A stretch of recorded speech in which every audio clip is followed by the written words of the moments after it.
ఆపదామపహర్తారం దాతారం సర్వసంపదాం లోకాభిరామం శ్రీరామం భూయో భూయో నమామ్యహం. పలికిడిది భాగవతమట పలికించడివాడు రామభద్రుండట, నీ పలికిన భవహరమగునట, పలికద వేరుండుగాథ పలుకగనేలా. మిత్రులారా నమస్కారం. మన చిలకపాటి శ్రీమన్నారాయణమూర్తి గారు ఒక క్వశ్చన్ వేశారు. అయ్యా, మీరు భాగవతాన్ని నిత్యానంద శాస్త్రి గారి ద్వారా రోజు వినిపిస్తున్నారు, బాగానే ఉంది. అసలు కొన్ని మధ్యలో మేము ఊరిగిపోతున్నందువల్ల, ఎక్కడో అందుబాటులో లేనందువల్ల మేము మిస్ అవుతూ ఉన్నాం. ఏమనుకోకపోతే వీలైతే మాకు సప్తమ స్కంధంలాగా అష్టమ స్కంధంలో ఉన్న వారిని కూడా క్లుప్తంగా మాకు ఒకసారి ఆ రివ్యూ చేస్తే అది మేము వింటామని చెప్పారు. అట్లాగే మన మిత్రులు ఉదయ భాస్కర్ గారు కూడా అదే కోరిక కోరారు. మళ్ళీ ఇంకోసారి విందామండి, అష్టమ స్కంధంలో చాలా గొప్ప విషయాలు ఉన్నాయి కదా అని చెప్పారు. మీరు పోయిన దాంట్లో ఒకసారి వివరించండి అని. అలాగే పోతన్న గారి యొక్క వైభవం ముందు మనం ప్రస్తావించుకోవాలి. పోతన్న గారు అంటే మన భక్తి తత్వానికి పోత పోసినటువంటి మహానుభావుడైన మన తెలుగువారి యొక్క అదృష్టం వారి రూపంలో ఆవిష్కరించింది. అంత మహానుభావుడు, సహజ పాండిత్యుడు అనే బిరుద విరాజుడు. ఆయన సామాన్యుడు కాదు. ఆయన భోగిని దండకం అనే గ్రంథం రాశారు, అద్భుతంగా రాస్తాడు ఆయన. ఆ తర్వాత కామిగాని మోక్ష కామిగాడు అంటారే, వాడు కామ ప్రవృత్తిని పూర్తిగా ఆస్వాదించకుండా వాడు మోక్షగామిగాడు అంటారు, వేమన గారు చెప్తున్న విషయం. అట్లాగే పోతన్న గారు భోగిని దండకాన్ని రాసిన తర్వాత మహాభాగవతం రాసినప్పుడు ఆ మహాభాగవతంలో ఉండేటటువంటి శృంగార రసాన్ని గురించి అనేక మంది డాక్టరేట్ చేశారు, పిహెచ్డీ చేశారు. అందులో నరసరావుపేటలో మహానుభావుడు ఉన్నాడు, డాక్టర్ భానుప్రసాదరావు గారని, మేళచెరువు భానుప్రసాదరావు గారని. నరసరావుపేట కాలేజీలో ఆయన తెలుగు లెక్చరర్గా పనిచేసి రిటైర్ అయినారు. నాకు మంచి స్నేహితుడు ఆయన పోతన్న గారి భాగవతంలో శృంగార రసం మీద అద్భుతమైనటువంటి పిహెచ్డీ చేశారు ఆయన. ఆ పుస్తకం కూడా ప్రింట్ అయింది. మీకు ఎవరికైనా కావాలంటే ఆ పుస్తకం తెప్పించి నేను ఇస్తాను. చాలా బాగా, శృంగారం అంటే అది ఏదో వేళాకోళమైన విషయం కాదు, భక్తి భావంతో రంగరించినటువంటి మహదద్భుతమైనటువంటి యొక్క కావ్యం. అందులో పోతన్న గారి భాగవతంలో శృంగార రసము అంటే అది దివ్యత్వాన్ని సంతరించుకుంది, కానీ ఒక భోగ వస్తువు కాదని, ఉపాసన రీతి, ఒక అద్భుతమైనటువంటి రసవృష్టి.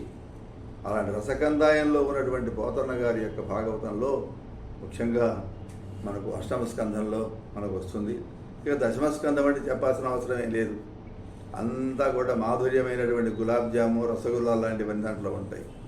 అందుకే జంజాల బాబాయ్ శాస్త్రి గారు అంటాడు పోతన్న గారి గురించి, గంటము ఆయన హాలికులైననేమి అన్నాడు కదా ఆయన. నిజదార సుధోదర పోషణార్థమై అని చెప్పినట్టు ఆయన ఒక పక్క సాహిత్య వ్యవసాయం చేశాడు ఆయన. గంటము చేతిలోది ములుగర్రయో, ఇల్కడ ఇంటిలోనను పంట పొలాను, చేయునది ఉపద్యము సేద్యము, మంచమందు కూర్చుంటివో మంచయందో కవివో, కడిదేరిన కర్షకుండవో రెంటికి జాలియుంటివి, సరే కలమా హలమా ప్రియంబకున్.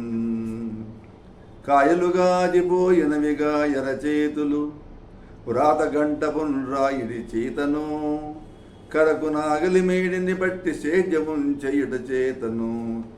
కవి కృషివల నీ వ్యవసాయ దీక్ష ఆహాయని, ఇంతలేతి కనులార్పక చూచిరలేతి బోగసుల్ అని పోతన్న గారి గళాన్ని అలంకరించి ఆలోచించే సఫలము, సర్వదా సంస్మరణీయము, సకల జన స్థవనీయము, రసభావ రమణీయము, ప్రసాద మహనీయము అయినటువంటి సహజ పాండిత్యుల వారి సారస్వత వ్యవసాయం అటువంటిదే అని వస్తుంది. ఆ మహానుభావుడైనటువంటి పోతన్న గారి నిరంతర కృషి దండిగా నిండిగా పండించిన బంగారు పంట మన తెలుగువారి ఆంధ్ర మహాభాగవతం. అట్లా అష్టమ స్కంధం అనేవాడికల్లా గజేంద్ర మోక్షణం, అట్లాగే వామన చరితం, మన స్మృతిపథంలో మనకు సాక్షాత్కరిస్తాయి. శ్రీకైవల్య పదంబు చేరుటకునై చింతించదన్ అని మొట్టమొదటి పద్యం భాగవతంలో ప్రథమ స్కంధంలో. ఆ భాగవత ప్రారంభం పద్యంలోనే భక్తపాలన కళా సంరంభకున్ అనే పదం వాడాడు ఆయన. అంటే గజేంద్రుడి గురించి చెప్పిన విషయం. భక్తుల్ని పరిపాలన చేయాలి అని తహతహపడిపోతుంటాడు ఆయన. అదొక ఆర్ట్ అన్నారు. Managing the devotees desires is an art అంటాడు.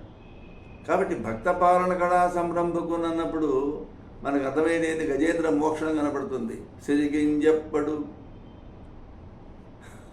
ఆ పద్యసారిగా సిరిగింజెప్పడని పద్యమే ఆయన భక్తుల పట్ల ఆయనకు ఉన్నటువంటి ప్రేమకి, ఆయన రక్షించాలి అనేటువంటి తహతహపాటుకి నిదర్శనం. అటువంటి అద్భుతమైనటువంటి విశేషణానికి విశ్లేషణ రూపమే గజేంద్రుని కథాలాపం అంటారు.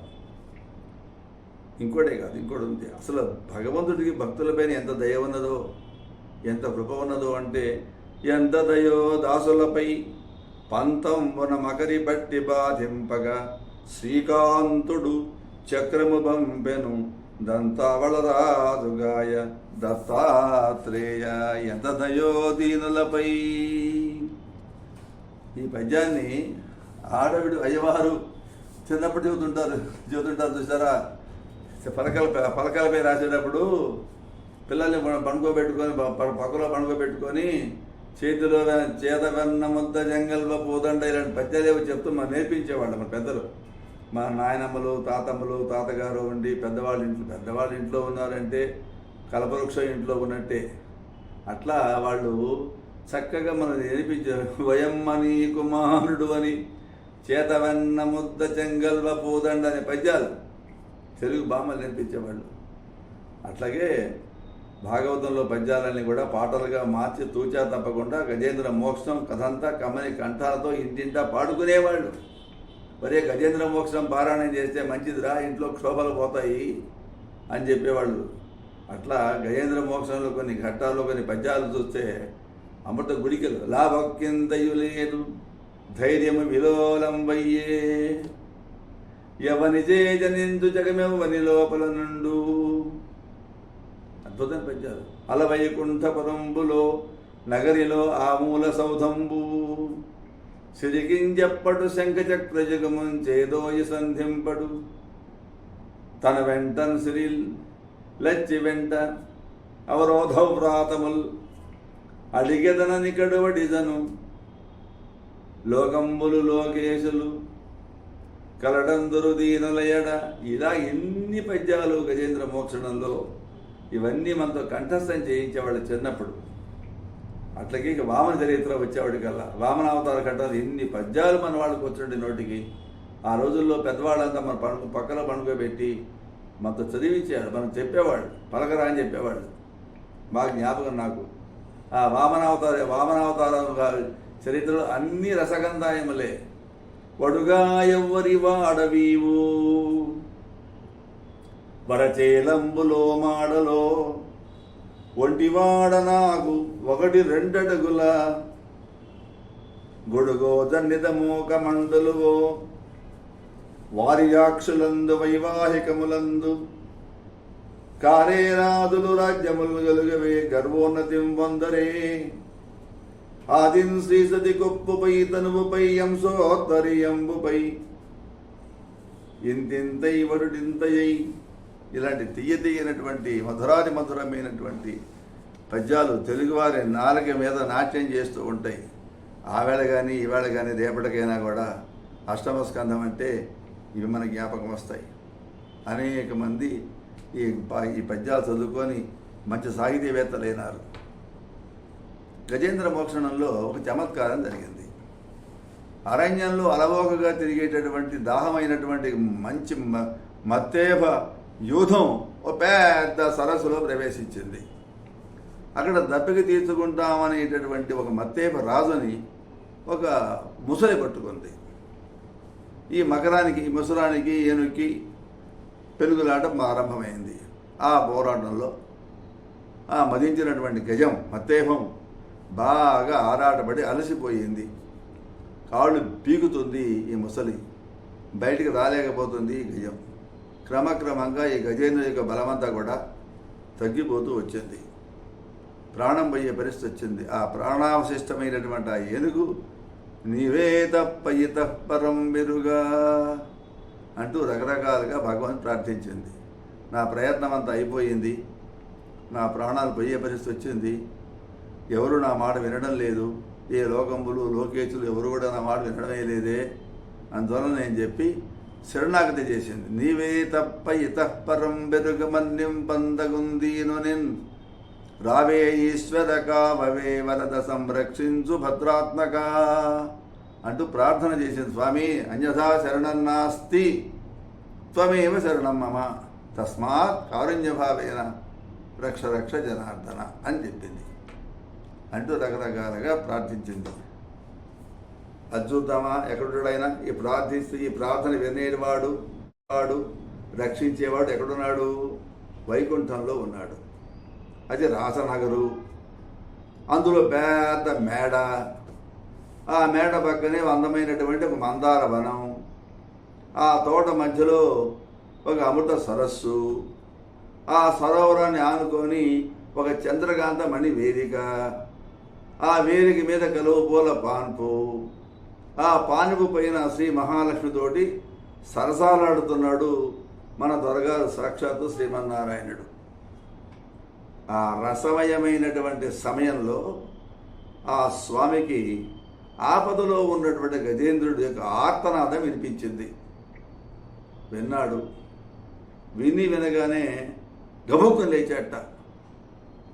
అయ్యో ఏ ప్రమాదం వచ్చిందో నా భక్తుడికి ఏం చెప్పి ఆ సందర్భాన్ని, ఆ సన్నివేశాన్ని ఒక అందమైనటువంటి మత్తేవ పద్య వృత్తంలో పోతన్న గారు వర్ణిస్తారండి. ఈ అద్భుతం అండి. ఇక్కడ కొన్ని పెద్దలో మాట చెప్తారు. ఈయన వైకుంఠానికి పోయే పరిస్థితి లేదు. ఈ నరశరీరంతో వైకుంఠానికి పోలేం కదా. ఈ దేహాన్ని విసర్జించిన తర్వాతనే మనం చేసిన పుణ్యాన్ని బట్టి, పుణ్య పరిపాకాన్ని బట్టి వైకుంఠం లభిస్తుంది తప్ప మనం పోయి చూసింది కాదు. మనకి ఎడదలుసయా ఎట్లా ఉన్నాడో, వైకుంఠం అంటున్నాం, మేడ అంటున్నాం, చంద్రకాంత్ అంటున్నాం, హౌ డు యు నో అంటే పెద్దల వల్ల వింటాం, గ్రంథాల్లో చదువుకున్నాం, పెద్దలు నిర్ణయించారు, గ్రంథాలు వింటున్నాం, పెద్దల వల్ల తెలుసుకుంటూ ఉన్నాం. అనేకమైన గ్రంథాలతో సంబంధం ఉన్నందువల్ల వాటిలో వర్ణించిన విధానమే మన జ్ఞాపకం ఉంది. ఇక్కడ ఆగిపోయినాడు పోతన్న గారు. ఆయన ఆ వైకుంఠంలో ఉన్న నారాయణుడు ఎలా ఉన్నాడు అంటే రాస్తున్నాడు. అల వైకుంఠపురంబులో నగరిలో ఆ మూల సౌదంబు అది రాశాట. తర్వాత ముందుకు పోలా. అయ్యా అది వైకుంఠపురం అండి, రాతనగరి, అక్కడ మంచి పెద్ద మేడ ఒకటి ఉన్నది అన్నాడు. తర్వాత ఎట్లా ఉంటుంది వైకుంఠం ఆయన తెలియదు. సాక్షాత్తు శ్రీమన్నారాయణుడే పోతన్న గారి వేషంలో వచ్చి పోతన్న గారి ఇంటిలో లేనప్పుడు ఇంటిలో ప్రవేశించి ఆ భాగాన్ని పూర్తి చేశాడట. The description of Shri Vaikuntham was done by lord Shrimannarayana himself when Potana was out of home. taking the garb of Potana, he completed the whole padyam, the poem. అది అద్భుతం అంటారండి. అలవైకుంఠపురంబులో నగరిలో ఆమూల సౌధంబుదాపల మందార వనాంతరామత సర ప్రాంతేందు కాంతోపలోత్పల పర్యంక రమా వినోదియగు ఆ పన్న ప్రసన్నుండు విహ్వల నాగేంద్రము పాగి పాగియను గుయాడించి సంరంభయ్యై. ఆ పద్యాన్ని నారాయణుడే శ్రీహరే సాక్షాత్తు పూర్తి చేశాట. గజేంద్రుని కాపాడాలి అనే సంరంభంలో లక్ష్మీదేవి పక్కనే కాళ్ళు ఒత్తుతుంది. ఆమె పాత సమోహనం చేస్తుంది. ఆమెకేమీ చెప్పకుండా తన చేతిలో ఉన్నటువంటి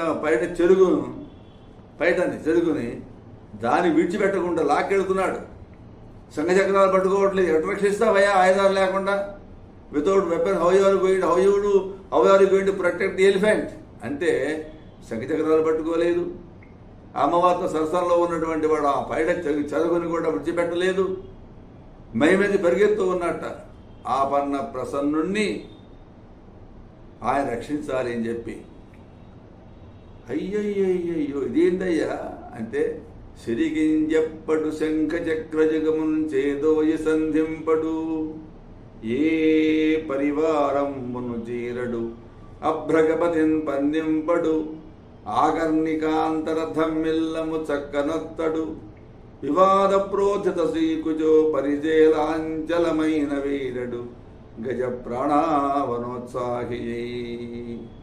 ఈ రకంగా జుట్టు విరబోసుకొని పరిగెత్తుకుంటూ పోయేటట్టు శ్రీహరి ఆయన వెంట వైకుంఠంలో ఉండేటటువంటి ఆబాల గోపాలం పరిగెత్తుకుంటాయో, మన పెద్ద ఆయనకి ఏమి ఇబ్బంది వచ్చిందో, ఎందుకు పరిగెత్తున్నాడో తెలియకుండా మా ప్రభు వెళ్ళిపోతున్నాడని ఈ ఆబాల వైకుంఠంలో ఉండే వాళ్ళందరూ కూడా ఆయనంటే పరిగెత్తారట.